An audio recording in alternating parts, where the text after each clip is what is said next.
सन 1757 या 56 ईस्वी के अंदर बंगाल की सरजमीन पर ऐन जवानी के आलम में अपनों की गद्दारी की वजह से अंग्रेजों ने सिराजुद्दौला को शहीद किया।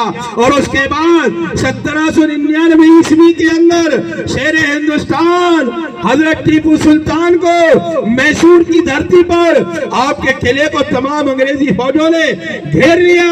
बहुत ने कहा, टीपू सुल्तान अगर तुमने मुकाबला किया हार जाओगे, लिहाजा अंग्रेजों से संधि कर लो, अंग्रेजों से आप मेल कर लो ताकि तुम्हारी हुकूमत भी बाकी रहे। आपने कहा, ओ लोगों, गीदड़ की 100 साल की जिंदगी से शेर की एक दिन की जिंदगी बेहतर है।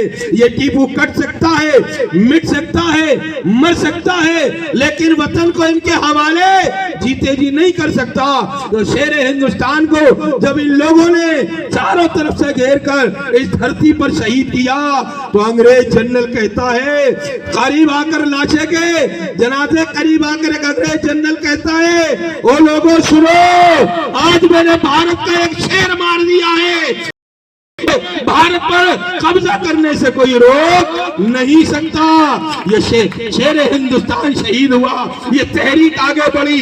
200 साल मुसलमानों ने और हिंदुओं ने, सिखों ने और ईसाइयों ने, जो भारत का असल में रहने वाला था, अपनी कुर्बानियां दी हैं। अब ये तहरीक आगे बढ़ी और ये तहरीक ने वो नज़्म लिया कि तमाम हिंदुस्तान के क्रांतिकारियों ने एक बैठक की, एक मशवरा किया कि हम लोग अलग अलग लड़कर नहीं जी सकते, लिहाजा एक कायद बनाना चाहिए, एक अमीर बनाना चाहिए, एक सेनापति बनाना चाहिए जिसका हुक्म मान आजादी की लड़ाई लड़ेंगे।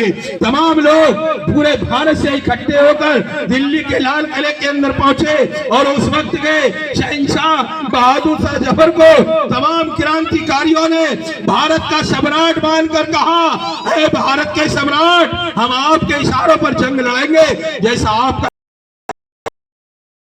तमाम क्रांतिकारियों ने बहादुर शाह जफर को अपना बादशाह माना, अपना राजा माना, अपना सम्राट माना। तो बहादुर शाह जफर की अगुवाई में ये जंग आगे बढ़ती है। 21 सितंबर सन 1857 को जब बहादुर शाह जफर को गिरफ्तार किया अंग्रेजों ने बंद किया, तो शहंशाह बादशाह जफर के 2 बेटों के सर काटकर थाल में रखकर ऊपर से कपड़ा रखकर शहंशाह के आगे पेश किए गए। शहंशाह, आपके लिए तोहफा आया है।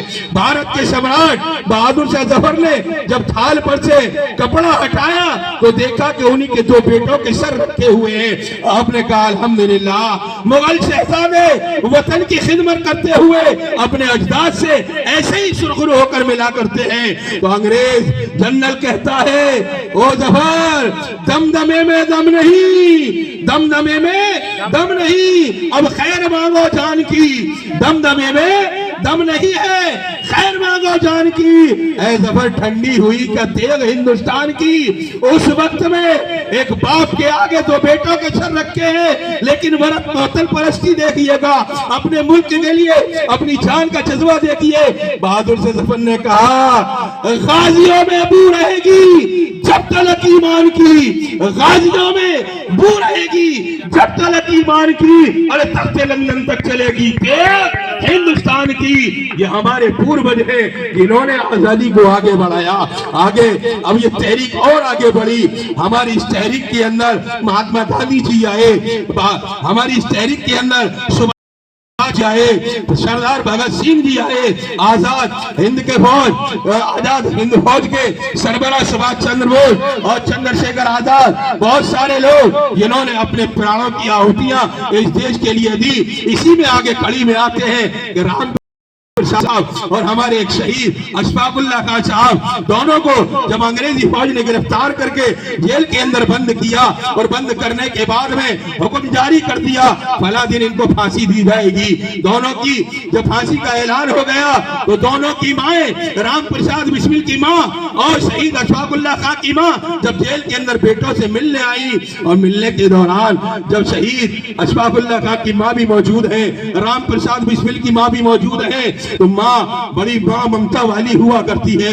राम प्रसाद बिस्मिल माँ की आंखों में आंसू आ गए। जब आंखों में आंसू आए, जब आंखों में आंसू देखे तो अपने अशफाकुल्लाह का शहीद की माँ ने कहा, बहन ये रोने की क्या बात है, हमारे लगते जिगर हमारे नूने दर अपने वतन पर कुर्बान हो रहे हैं। तो शहीद बिस्मिल्लाह शहीद राम प्रसाद बिस्मिल की माँ ने कहा, बहन मैं इसीलिए नहीं रो रही, मेरा बेटा फांसी चढ़ रहा है, मेरा बेटा शहीद हो रहा है, मैं इसलिए लड़ रही हूँ, रो रही हूँ कि काश मेरे पास और बेटे होते और मैं इस वतन पर कुर्बान कर देती। तो शहीद अशफाकुल्लाह खां की माँ ने कहा, ओ बहन ये ना समझ कर तेरा एक बिस्मिल ही बेटा है और ये अशफाक भी तेरा बेटा है, ये राम प्रसाद जाएगा तो साथ में बिस्मिल भी जाएगा। ये इन माओ का जज्बा है जिनकी कुर्बानियों की वजह से आज ये 75 साल गुजर चुके आजादी को और आज हम जश्न मना रहे हैं। इसीलिए अल्लामा इकबाल का जो शेर है वो बड़ा ही कीमती शेर है कि अगर ये लोग एक जगह इकट्ठे न होते,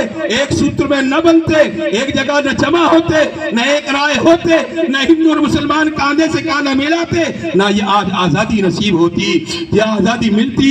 इसीलिए कहा है कि मजहब नहीं सिखाता आपस में बैर रखना, हिंदी है हम वतन है, हिंदुस्तान हमारा। और जेल के अंदर से राम प्रसाद बिस्मिल ने कहा, क्या कहा,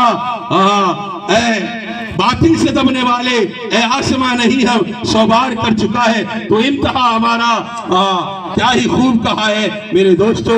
ये तमाम बातें कहने में आ सकती हैं, सुनने में आ सकती हैं, लेकिन असल में उन औरतों से पूछो जिनके शौहर, जिनके पति इस जंग के अंदर शहीद हुए, उन माओं से पूछो जिनके बेटों ने इस धरती के लिए अपने जानों को कुर्बान किया। ये हमें तोहफे में मिली है, लेकिन इस तोहफे की हमें कद्र करनी है और आगे भी ये हमें जान लेना है। ये झंडा सिर्फ रंग बिरंगा नहीं है, बल्कि ये झंडा हमारे देश की आन है, शान है, जान है, मान है। अगर ये झंडा ऊंचा है, हमारा सर ऊंचा है, अगर झंडा झुक जाएगा, हमारा सर झुक जाएगा। ये सर कट तो सकता है मगर झंडा झुक नहीं सकता, झंडा झुक नहीं सकता। उन लोगों का बड़ा एहसान है इस कौम पर जिन्होंने आजादी में अपनी कुर्बानियां दी। इसीलिए तो कहा गया, ऐ मेरे वतन के लोगों जरा आंख में भर लो पानी, जो शहीद हुए हैं उनकी जरा याद करो कुर्बानी।